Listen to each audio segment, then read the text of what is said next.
Welcome back to Nothing But the Truth. I'm Trudy Stern. There's a new term that you may have heard, the woke right. At first, it sounds a little confusing. How can the right be woke? But it's real and it's dangerous. The woke right is a growing group of people on the conservative side who claim to fight the radical left, but are starting to sound just like them. They blame America, attack Israel, excuse Hamas, and spread anti-Semitic conspiracies. They're not pushing gender ideology, but they are embracing the same toxic mindset of victimhood, resentment, and rage. You see it in people like Tucker Carlson, who mock Ukraine's fight for freedom, praises dictators like Putin, and accuses America of provoking global conflict, echoing the same anti-Western narratives that we hear from the far left. You see it in Candace Owens, who downplayed the October 7th massacre, questioned the loyalty of American Jews, and claimed Jewish people are using anti-Semitism to silence political debate, all while cozying up to known anti-Semites. And you see it most clearly in extremists like Nick Fuentes, a Holocaust denier who praises Hitler, calls Jews evil, and yet continues to be normalized by parts of the online right. This isn't traditional conservatism.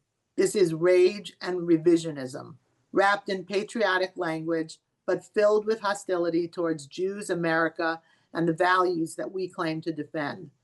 And it's growing, especially among young people who feel disillusioned and are looking for something different. So today we're taking a closer look to understand this dangerous trend, why it's gaining traction, and what it means for all of us as Jews, as conservatives, and as Americans. My guest is Karys Rhea, a sharp, fearless voice at the intersection of all of this. Karys Rhea was a producer at Epoch Times. She's a writing fellow with the Middle East Forum, a delegate for Israel 365 Action, and a rising leader at the Global Liberty Institute. She is now writing a book about the new identitarianism on the right. Hope I said that right, Karys. Karys has been at the forefront of exposing and growing anti-Semitism and ideological drift within the conservative movement. Her writing has gone viral, her videos have sparked national conversations, and her voice is one that we need now more than ever. Welcome to the truth, Karys. Thank you, Trudy. That was an incredible introduction. I feel like I don't even need to say anything because you just summed everything up so flawlessly. But nonetheless, it's great to be here. Thanks for having me on. So great to have you. So let's just begin at the beginning. Before we go any further, I think it's so important to make sure everyone understands what we're talking about. We're hearing the term woke right more and more, but it's new for many people. Can you define what exactly the woke right is? How is it different from traditional conservatism?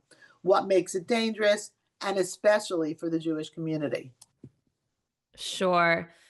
Well, the woke right is a phenomenon that has emerged from within the MAGA or America First camp, of which I am a part of, which is why I've been, noticing this in detail from the beginning. And it really exploded after October 7th, although some of us saw the signs before, as early as when Kanye West became a darling of the right for a day before he outed himself as a pathological anti-Semite, and a little bit with the Ukraine-Russia war. We saw some weird stuff going on there. But really, after the October 7th massacre, it became prevalent that there was a group of people, and they weren't a formalized group or a coalition. Actually, there's a lot of infighting among them, and some of them don't like each other. But they were all claiming to be America first, while they were advocating for an America that was weakened to such an extent that our enemies would essentially be calling the shots on an international stage, not just Russia, but China, and Iran, and even duplicitous actors like Turkey or Qatar, and then all of their communist lackeys like Venezuela and Cuba and North Korea. And yet they are trying to gaslight us into believing that their vision for America is Trump's vision. Not all of them. Some of them are very outspoken about the fact that they actually do not like Trump anymore, that he has just become owned by the Jews, and Israel is really controlling our government, and our media and our wars and our institutions. But many of them still are posturing as if they represent the MAGA movement, when in actuality, I would argue that their values and their behavior is very antithetical to what Trump believes in, and very inconsistent with Trump's actions and his rhetoric, which we have a great a great catalog of from his first term, and we saw how he governed. So, and we can get into the different elements of this. I mean, they're characterized by what I call is like a right wing nihilism, and a very vile strain of jealous anti-Zionism and a medieval Christian anti-Semitism among a lot of them. But there are certainly other characteristics. For example, there's the whole manosphere, anti-women culture that is a part of this, by people like Andrew Tate and Tristan Tate and Myron Gaines and Sneeko. These people have a very, very vicious hatred towards women. And this is not some sort of good faith critique of feminism that you might find among conservatives, even such as myself. So, there's that faction. And then, there's the Christian nationalists, there's the self-declared fascists like Daryl Cooper, who's a favorite of Tucker Carlson's, and then there's some libertarians like Scott Horton and Dave Smith and Thomas Massey. So these people, they come from different kind of subcultural groups, but they're kind of all united by a few key characteristics.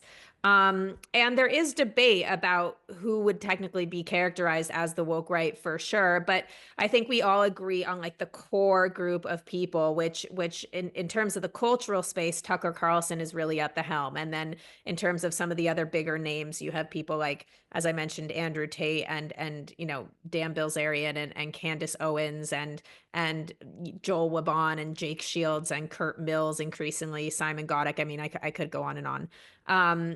But yeah, I think the last thing I'll just say, as an introduction, is that this term, the woke right, has been used to characterize people that I would say are not woke right at all. So as this term has gained popularity, people have really kind of struggled to make sense of it. But if you hear other terms such as the revisionist right, the reactionary right, the radical right, or even like the restraintists or neo-Buchananites, the Nietzschean right, the barbarian right. These are all terms that people have come up with, and they're basically more or less referring to the same people. So, that's just, or like the identitarian right or MAGA Maoism. So that's just going to show you that there is something that people have taken notice of, and it's increasingly become mainstream since the 12-day war in Israel-Iran. I mean, you have a lot of mainstream outlets now talking about the MAGA schism and whether MAGA is going to break up and even survive over the next 3 years because of So, this. so let's just talk about a couple of those things that you just brought up, because I think you've done a very good overview of the woke right, and there's a lot in there to digest.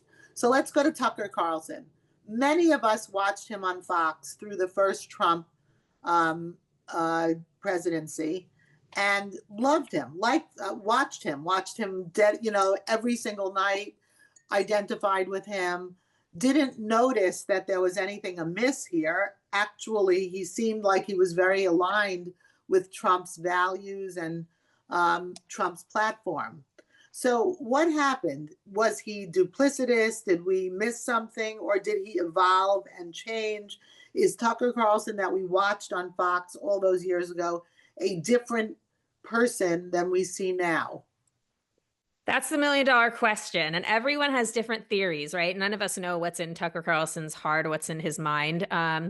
Some people think he's being funded now by foreign actors such as Qatar. I personally do not believe that. I'm sure there are other online influencers that are, but I do not. Just based on no evidence, just my gut instinct, do not think that that is the case with Tucker. That being said, I mean, when he was on Fox, and like you, I tuned into him frequently. Actually, every night during the pandemic for about 5 months, I was with my parents, and every night at 5 p.m. in California, we would tune in just to watch Tucker's monologues, because he was really talking about things that mattered to the American public that were not being covered by the rest of the corporate media. But he never really talked about Israel, and he didn't really talk about anti-Semitism, and I was fine with that. But I think that there now, in hindsight, there's a question about whether he always had this sort of anti-Semitic tendency or a bent, and whether he just kind of kept it kind of under wraps, because that is absolutely not the position of Fox News. And maybe there was even discussions about this, that he couldn't go there because it didn't align with their values. Who knows?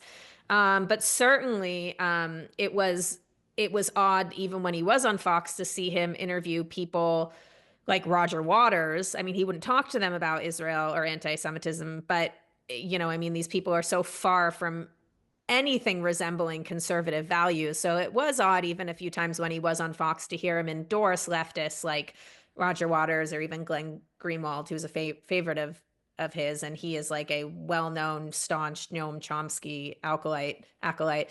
Um, and then he left Fox, and oh, you know what? Even before he left Fox, right before he left, he did that interview with Kanye West. That was the first time that I noticed that something was up with him, because he started his interview with a little monologue about how people think Kanye West is crazy, but actually he's just this guy with good traditional conservative values, and you can just listen for yourself. And in actuality, what we found out after that interview, Vice News of all places, actually, I think it was Vice, not Vox. I always get the two mixed up, but I think it was Vice. They actually found out, and they did an article where they showed clips of Kanye West being extremely anti-Semitic that Tucker had cut from the interview.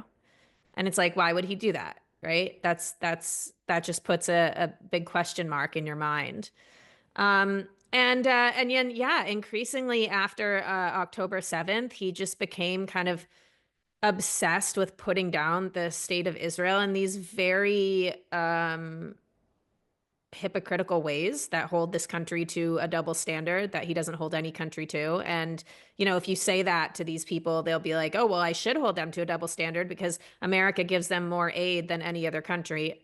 Absolute nonsense. We can get into why that's just a complete false argument. But in actuality, I mean, it's become something that is so concerning, because I even just scrolled through his Twitter feed the other day, went through every single episode through 20, just in this year, in 2025. And he had I counted about 58 episodes, and over half of them, 34 of them, were about Israel, or mentioned or had a segment about Israel. All critical, right? So nothing about, and I mean, Tucker is such a bleeding heart, right? He claims to be so incensed by what's going on in Gaza and the suffering children, right? But is there one episode about what is going on in Sudan right now? One episode about what is going on in Yemen, where like tens of thousands, I think it's like 87,000 children. I mean, don't quote me on this, but it's some absolutely heartbreaking number of children that have died from starvation and famine in Yemen.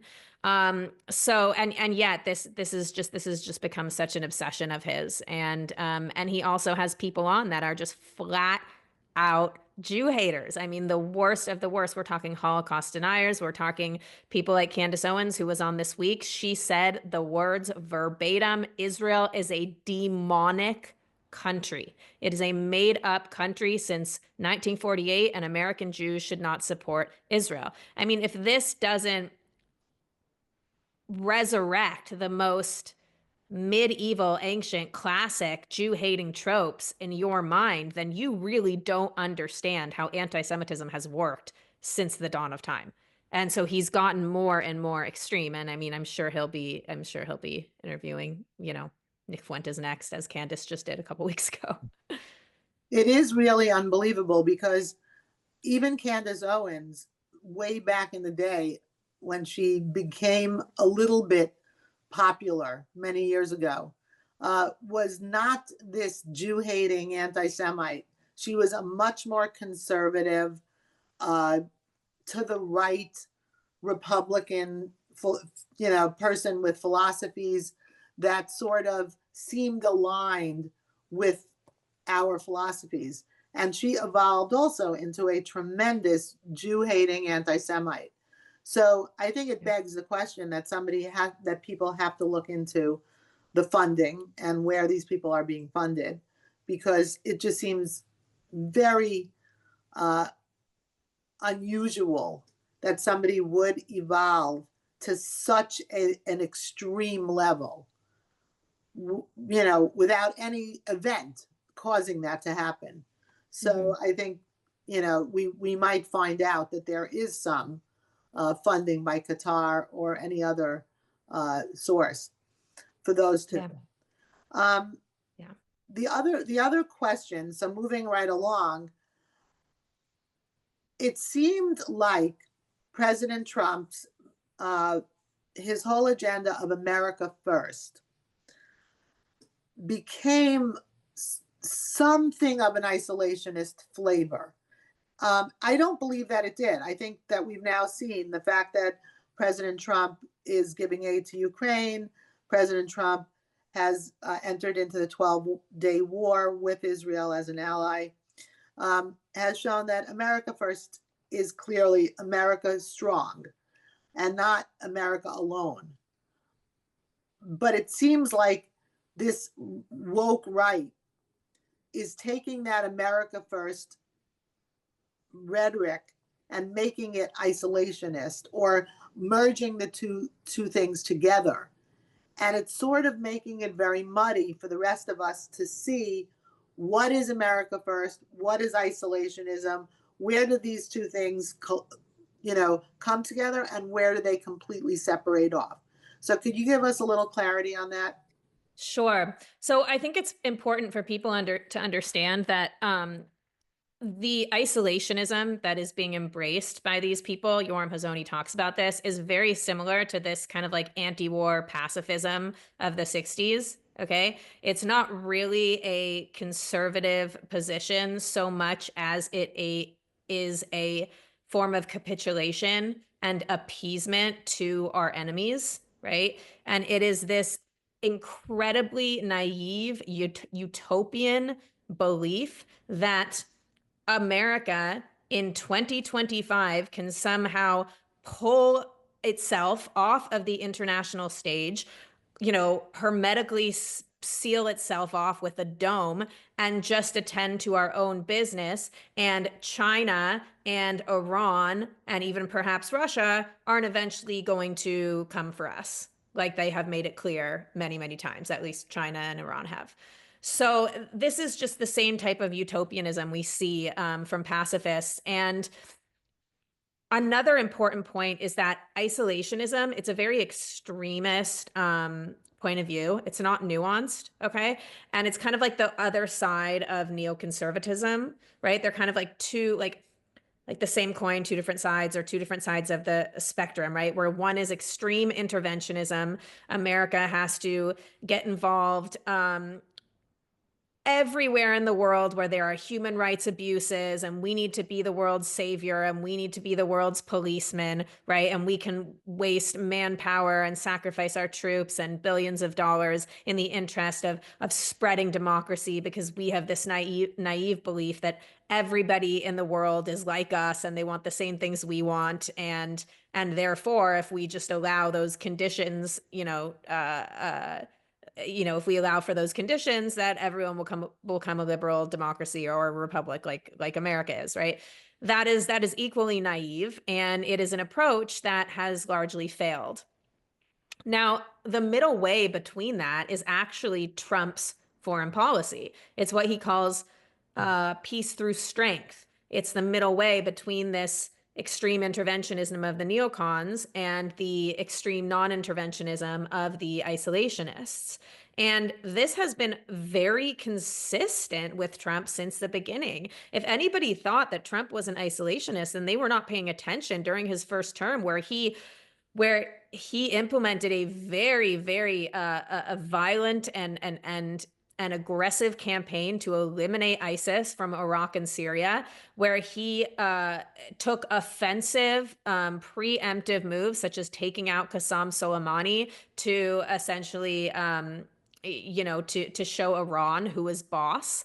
This is not the policy. This is not the approach of an isolationist, right? Trump wields a big stick. And the most important thing about Trump's policy is not that Trump is, it's true that Trump is trying to de-bloat, if you will, the military industrial complex, right? He understands everything I just said about neoconservatism, and he wants to usher in a new era of foreign restraint where we are much more careful about who we, where we put our boots on the ground and where we shell out taxpayer money, right? And make sure that we only go to war if it's really in America's interest, right? Their direct interest, the American people's interest.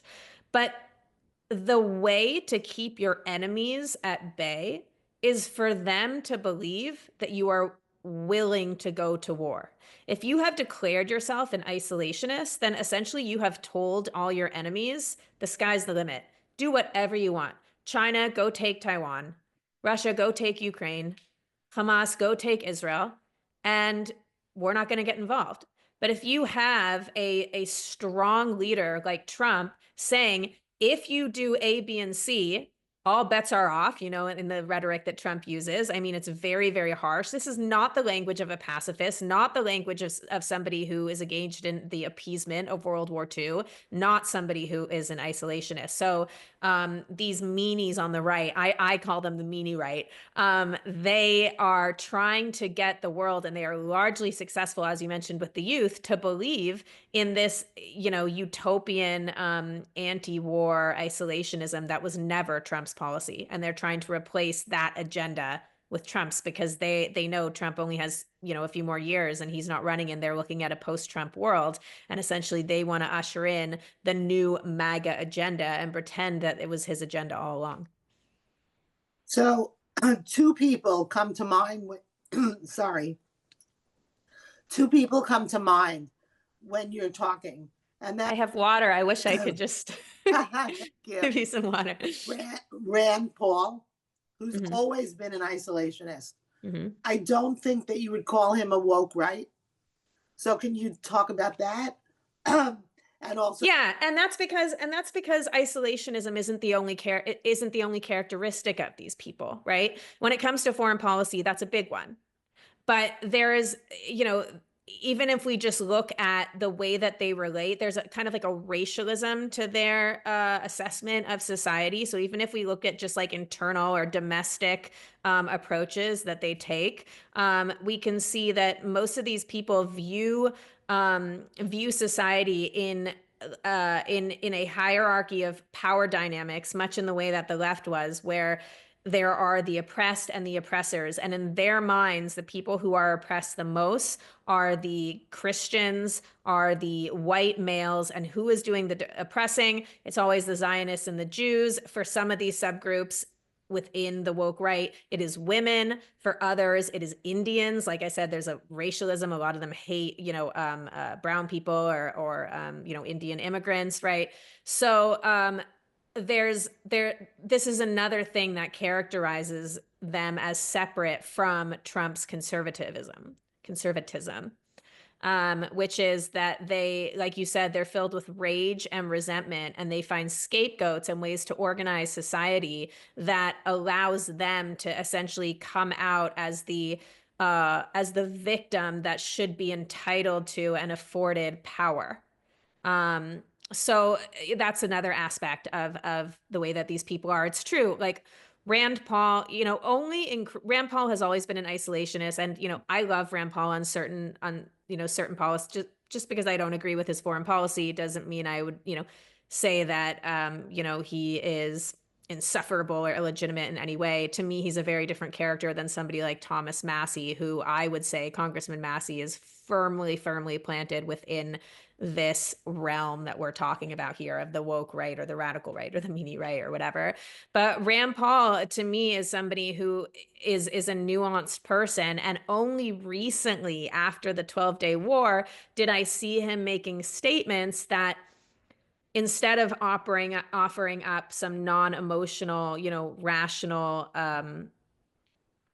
advice or opinions, he essentially started to sound very similar to people like Marjorie Taylor Greene or Massey or Tucker or Candace. So recently I have seen a change in Rand Paul, but I have been following him, especially, I mean, since before the pandemic, but really starting in the pandemic, I followed him very closely because he was such an advocate for health freedom, and he was somebody that I really respected. And I also really respected him in other areas, like in terms of his like mass incarceration reforms and the stuff he's done um, to make our prisons more focused on like rehabilitation, because there's this high rate of recidivism where you get out of jail and then you're going to go back in, and it ends up costing the taxpayer so much money. So he's been trying to like reform the system. There's a lot of wonderful things about Rand Paul, but increasingly as these people get more popular, this woke right crowd gets more and more popular, it's like bringing people into the fold who were just rational people beforehand, and now they're just becoming like you said, filled with rage and resentment, and they're becoming increasingly self-righteous and narcissistic and embracing a victimhood complex, which is just not at all what I thought the MAGA movement stood for. And where do you see JD falling into all of this? That's a great question. I'm pretty agnostic about JD. I have heard very different things. There are some people that I have talked to that are very, very worried about JD. One thing I know for sure that I can say about JD is, because JD is looking like he could be the next president, there's no doubt that these people that we are talking about here are trying very, very, very hard to influence him and to co-opt him. And sometimes he says things that make you wonder if he would govern the way the woke right wants America to be governed. But other times he says things that you're like, no, no way. Like, this man has the courage of his convictions. He understands what Trump is trying to do. He is not an extremist. So I think time will tell. We'll see what happens. But like I said, there's people who have different opinions. I just talked to somebody last week who was like, is so close with JD Vance, and he's a proud Jew, proud Zionist. And he's like, JD Vance is on our side all the way, And then I talked to somebody else like a month ago who's like, that's the person that we need to be looking at. So I don't know. Do you feel that there's a fracture within the Republican Party due to this woke right? I do, but I don't think that I think it's largely cultural. I think the phenomenon is largely online, and it's just starting to migrate to other uh, arenas. And I think you saw this split for the first time within the administration when you heard about like that giant purge that took place at the National Security Council. And there was a whole bunch of people that, the Tuckers are calling neoconservatives who were fired. But then there were like isolationists who were fired, like Dan Caldwell. And he says he was fired because he was against war. So there's definitely a split going on. I think Trump is trying very hard to juggle these two sides. I think sometimes he really has enough. He's really fed up with one side, and he'll call out everyone from Tulsi Gabbard to Elon Musk to Tucker Carlson, and then other times he'll call out, people that are traditionally neoconservative, for being warmongers. So I think he's trying to do what he does best, which is wage the doctrine of peace through strength, which is the middle way, as the Buddha would say. So yeah, I hope that answered your question. Yeah, no, it was a great answer, actually. So do you think the woke right is just a loud fringe, or is it the direction of the conservative movement? Do you think that the conservative movement is actually headed in this direction, or do you think it's just a loud fringe, just the same way the radical left is a loud fringe?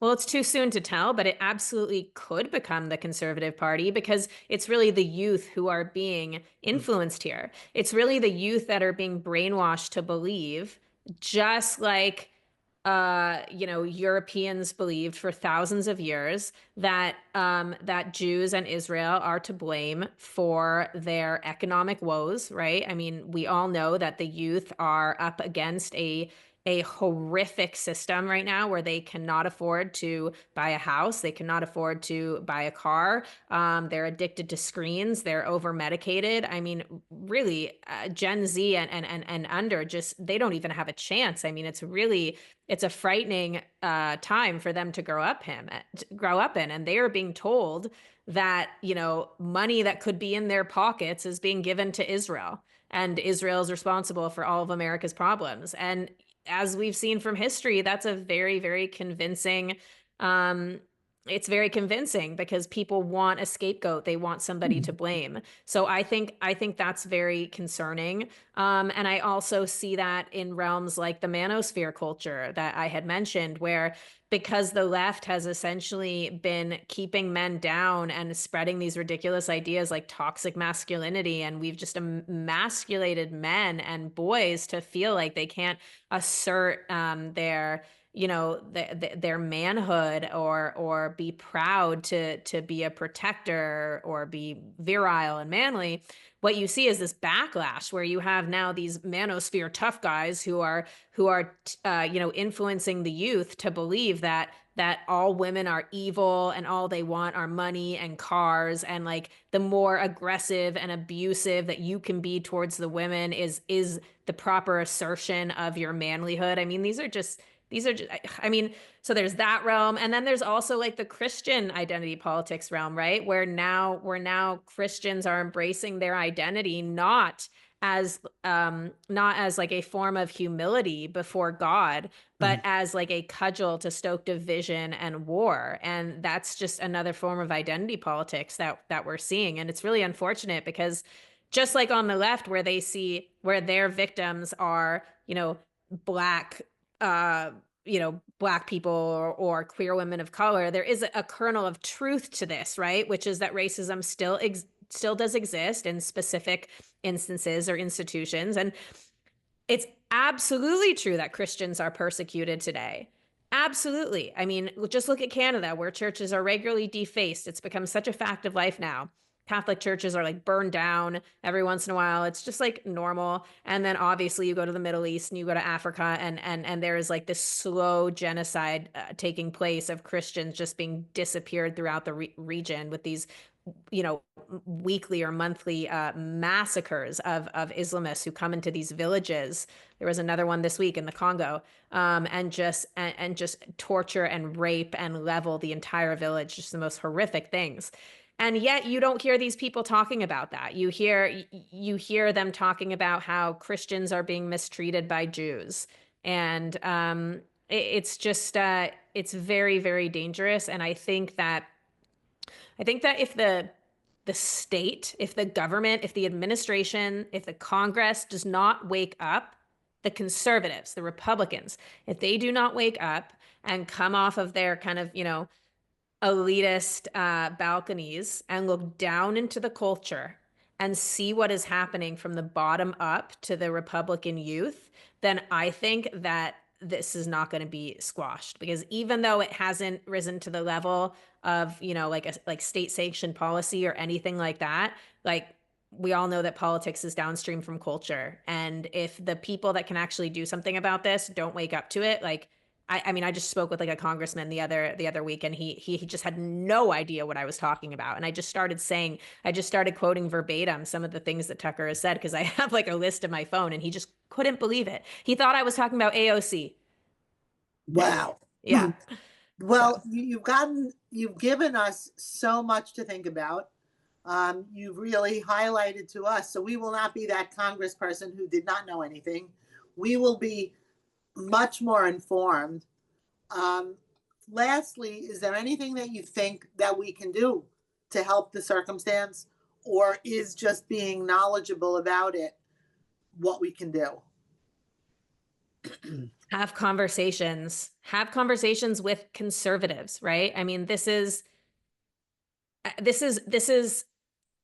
these are the interdynamics of the conservative party. Okay. So this is, this is not something for the liberals to weigh in on who want to come and write their articles about the MAGA schism. Like nothing that the liberals going to do, they're not going to affect this, because when the liberals talk about the woke right, what it does is it gives the woke right ammo, right? Because they're like, oh, look, these liberals are saying this stuff. So we need conservatives to actually be talking about it and saying stuff. And that doesn't mean we're trying to disenfranchise these people or like silence them or get them kicked off X or anything like that. But if they are putting out bad ideas, if they are putting out hateful ideas, abusive ideas, then we need to exercise our right to freedom of speech, and we need to call out their bad ideas and be like, this is extreme because A, B, and C. This does not represent Trump or MAGA or America First, but because A, B, and C. And we cannot be afraid to call out our own. And I see a lot of that happening. I have a lot of people, even very, very prominent influencers with a huge platform are disturbed about this, but they will not say anything because they are scared of calling out Tucker Carlson, because they don't want to lose their own followers that overlap with Tucker's followers. And I think that is a huge problem, because if we descend into like tribalism, then essentially we are no better than than the Maoists or the Communist Party that just put party before country every single time. Like we need to put country before party, and that means having the courage to call out our own.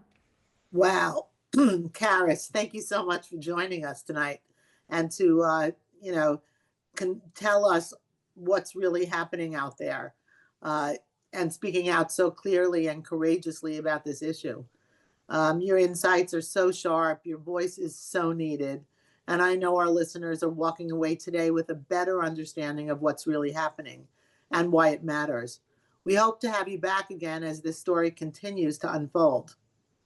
To our listeners, thank you for joining us. This has been Nothing But the Truth with Trudy. You can catch us every Thursday at 9:30 p.m. on the radio. And if you missed any part of this show or want to listen to any of our past episodes, you can find Nothing But the Truth wherever you get your podcasts. Until next time, stay strong, stay informed, and keep seeking nothing but the truth.